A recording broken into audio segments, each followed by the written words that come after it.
The traffic monitor cameras along West Wing Way caught the entire Luxair incident and the catastrophic failure of the flight systems of hundreds of hover vehicles in the immediate vicinity. We can report that traffic appears to be flowing once again in the area, just south of the West Wing Way at Palace Street. But the damaged and destroyed remains of all those hovers and of the Luxair liner following its collision with 3 smaller vehicles litter the hard buffer over the area. And we all know that in that fiery collision, many were thrown clear of the wreckage before it came to its final resting place. The hard buffer prevents vehicles and other metallic debris from falling on our city, but not people. All of us at WRAT send our thoughts out to those involved in the incident. And to Carmen Electra. Carmen, if you can still hear us, we've alerted emergency services both on the ground and in the air. They're on their way. We'll be talking to you again soon. And Carmen, don't forget your promise to tour me through the supermall tomorrow. I am still looking forward to it. And while Carmen and all the other victims of this bizarre disaster fight for their lives, we've got Haley on the line from the services level in Hoverjet 4, flying just above the scene. Haley, what the hell happened? Jessica, there must be 400 hovers literally scattered across the hard buffer here, spread over about a half-kilometer stretch of the West Wing Way. Looks like the fire suppressants all kicked in as there are no active fires, although some of the wreckage is still smoking. I can see the remains of the Luxair liner broken in half from the explosions of impact as at least 3 or 4 hovers out of control from layers 5 and 6 hit it at full speed as it dropped past that level. It must have been one terrific blast. There's rubble strewn across a full 300 meters in all directions. God only knows how anyone could have survived that, Haley. Do you see any people moving down there?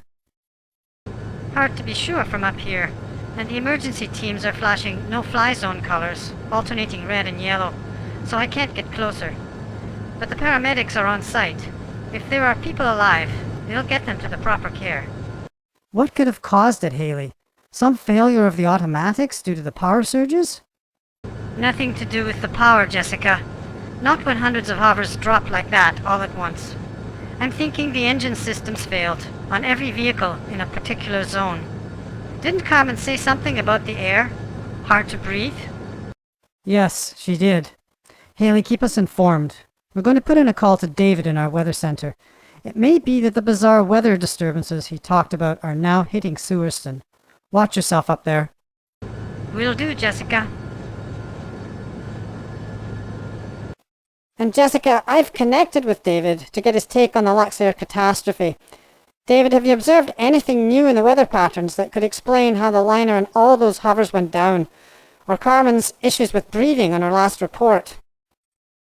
Allison, the Luxair crash is one of 4 incidents in the Sewerston area we spotted since the last time you and I talked. Each has been slightly different, but all appear at least somewhat weather-related.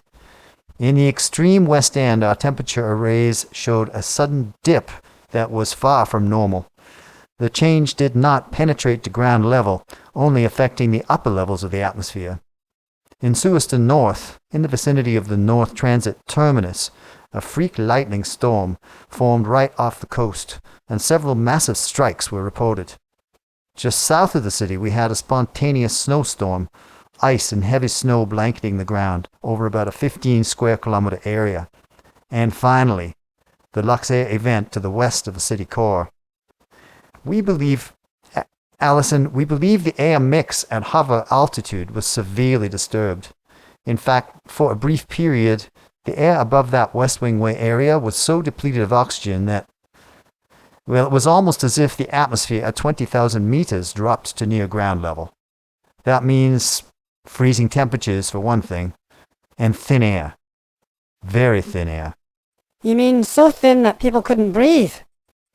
Not only that, Allison, not even our standard hovers could fly in that. Oxygen is still drawn from the air to power most hover vehicles. When that oxygen level gets too low, the engine will simply stop. And every vehicle operating on a standard hover engine will plummet from the sky. I believe this would explain the incident, Allison. David, how could these things happen? So many different phenomena, So many dangerous threats all in the space of half an hour. It was only a matter of time, Vlad. These incidents are happening now all over the globe, and now Suiston is in crisis, along with the rest of the world. Well, David, it looks like a long night ahead of all of us, not just in Suiston. But for the moment, we have what seems a very timely report from our field reporter Jean Chockrick, who's on site at the newest Zygote transport plant in South Suiston at Metris and X19. Jean, we understand the newest Zygote hovers operate on a self-contained fuel system. Yes, Alison, I am here with Zygote's plant manager Eric Mack, who will tell us all about the new engines in these latest Zygote hover models. Eric, they are truly remarkable pieces of engineering. Gene, Zygote Transport Systems have been developing this latest engine for over 10 years, and we're very proud to say we were the first vehicle manufacturer to release this technology to consumers late last year. I believe, in fact, that your latest WRAT traffic hoverjet, Hoverjet 4, is a custom-designed version of our newest model Vulcan, the Vulcan Whisperer. Can you explain what sets these new vehicles apart from standard hovers? We are particularly interested in how the ZTS Whisper engine interacts with its environment. That is exactly the point, Gene. It doesn't. The Whisper engine is powered by a completely self-contained zero-emission engine based on the fusion cell. The cell is a tiny fusion reactor, about the size of a loaf of bread. It is entirely sealed and will generate massive amounts of energy while its controlled fusion reaction persists. Tests show a typical cell will operate for up to 2 years, and when a cell is beginning to run low, its output power will slowly be reduced, giving owners up to a month of warning before it needs to be replaced. The energy from this cell in turn powers a water engine. That's right, water. The Whisper line of hovers carries a closed-cycle water engine containing about 30 liters of ordinary water. The water is pumped under high pressure through the patented ZTS hydrolyzer, which separates the H2 and O2 in the water. These two gases are then combined in the engine under appropriate conditions of temperature and pressure, and they react explosively to produce, you guessed it, water. The explosions created by this reaction are used to drive the vehicle's hover system and propulsion jets. And of course, the final product created by the reaction is fed back into the fuel tank to begin the cycle again. Amazing.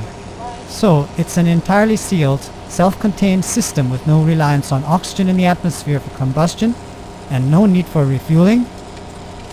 With the obvious exception of the fusion cell, which must be replaced every couple of years, that's about the size of it. And of course, the air conditioning systems in today's hoverjets, like that in our buildings, does a lot more than just cool the air.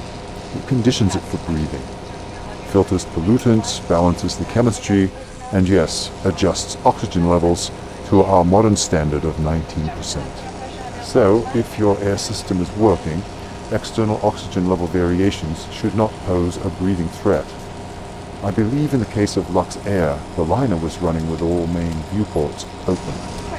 The air system on board could not compensate for the huge drop in oxygen concentrations in the external air, hence the reported difficulty in breathing. Well, Eric, all I can say is that with today's latest reports of low oxygen levels in our air and hovers dropping from the sky as their engine seize, it almost seems that ZTS have been gazing into a crystal ball. An incredible coincidence that you perfected your new drive system so recently. And thanks on behalf of our listeners for the tip on keeping hovers closed up. We appreciate the chance to let the people of Suiston know once again why Zygote Transport Systems vehicles are truly one step ahead of the rest, from conception to creation. This is Jean Chockrick at ZTS, reporting for WRAT. Back to you, Alison. I'm sure that Haley up in WRAT's Hoverjet 4 is already aware of the special features on her ZTS Vulcan, but this has certainly helped explain why she was entirely unaffected by the atmosphere problems in the vicinity of the Luxair disaster. Located in our hidden warrens far beneath the city, WRAT's squad of intrepid reporters infest the city, unseen and unlooked for. Combined with the magic of video, we are the eyes and ears of this metropolis, and we're here 365 for you. This is WRAT, AM1700 WRAT. It's 7:30 in Suiston. I'm Jessica Henderson. Here are our top stories. I'm Alison Forsyth. As you've just heard, the meteorological crisis that's threatening the globe has now begun to affect the Suiston area. What we know is it has something to do with a mixing of atmospheric layers, and it's causing all kinds of freak incidents across the city and around the world. And I am Vladimir Chernikov. Yes, we can no longer avoid the fact that this crisis is as real as the one Suiston faced a year ago today. If anything, this latest danger is even more unpredictable and mysterious as the unnaturally fierce Zulu 11 storm. Here we cannot anticipate. We do not know what will happen next, or how dire the circumstances may become. For the latest in a long list of impending disasters, we go to WRAT field reporter Melanie Ross, who is on the scene at the North Terminus Lifestyle Center in North Suiston. Melanie, what is going on up there? Vlad, about 20 minutes ago, this bustling confluence of the main Suiston North transit arteries was struck by a massive lightning blast that breached the shunting systems and blew all the main power transformers. We are now under emergency power conditions only, and to look out across the usually idyllic recreation space below me, you'd think you had just entered an eerie disaster zone in one of those Universal Hollywood Studios productions. The lighting serves only to silhouette the panicked crowds against the backdrop of flames shooting from the raging fire that was once the center's power management hub. And we are told that more of these freak blasts may target this now very vulnerable nexus. Melanie, have the authorities taken over management of the situation, or are people just out of control? The center's security personnel are very well trained, Vlad, and they have cordoned off the danger zones immediately around the fire. The crowds are still in a wild state of panic, though, especially with the announcement that nobody should leave the safety of the structure until the all clear is given. Apparently, this local lightning hit is accompanied by freezing temperatures and unpredictable hurricane-force wind gusts. The center's management personnel are doing what they can, but the public understandably feel like they're trapped between the threat of the deadly weather turmoil and the flames. Where are you now, Melanie? Are you in a safe location away from the fire and the panicking citizens? When the strike happened, I was in the administrative tower interviewing the recreational supervisor, Charles Baxter, as they had recently done some major upgrades to the family leisure areas. Now I'm watching the scene unfold 4 stories below me from the balcony of the tower. A few of the staff are sticking with me out here, not panicking like so many others. What about the fire? Is it being managed? Is the smoke filling the structure? Thankfully, this is a vast facility and the domed roof structure is a good 18 meters above the burning area, so it's not directly affected. And the emergency power systems are venting the air, so the smoke is not building up as it might be. But there is no fire management as of yet. I know you can hear the sirens. The fire crews are probably here already, but there's no easy way through to the fire itself. Wait, I can see the flashing lights. They're approaching the power hub from...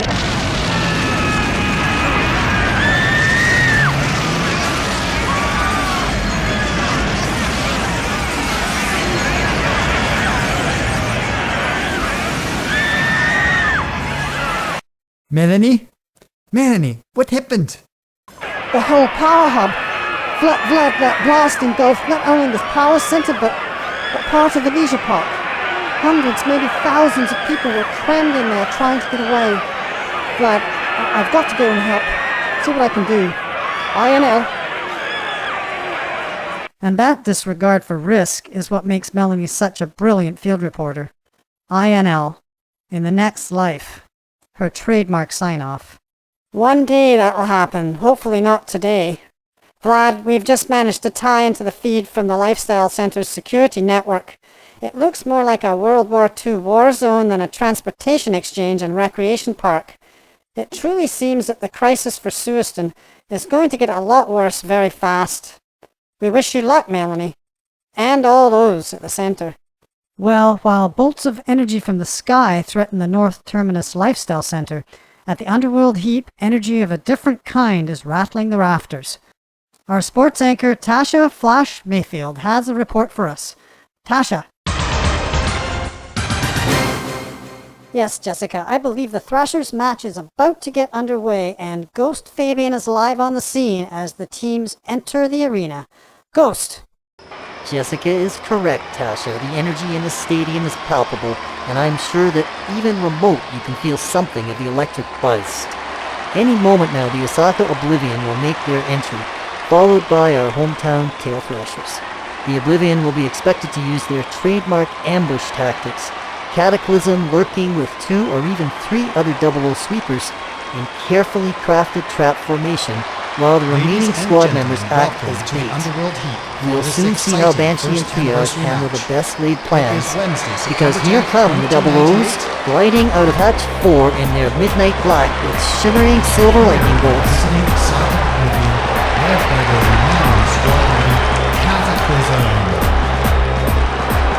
And following Cataclysm out onto the pitch, the first sweeper, her second in command, Decker. Next comes a third sweeper, Override. And behind her, yet another sweeper, Vixen. And lastly, rounding out the squad, sweeper, Reaper. Ladies and gentlemen, these are the Osaka Oblivion for tonight's match. And hatch 3 has now opened. The crowd roars in frenzied anticipation. But wait, the Thrashers have taken the initiative already. They materialize all at once, already in the arena, and with one sudden focused attack, take down the entire 00 squad before the match has even begun. Ladies and gentlemen, your Suiston Tail Thrashers have, as usual, surprised both their opponents and the audience with their grand entrance. Your Thrasher squad for tonight, squad leader Banshee, second in command, Defender Triage, third, Defender Orbit, and rounding out the squad, 2 sweepers, Altfire, and Whip. Ladies and gentlemen, these are your Suiston Tail Thrashers for tonight's match.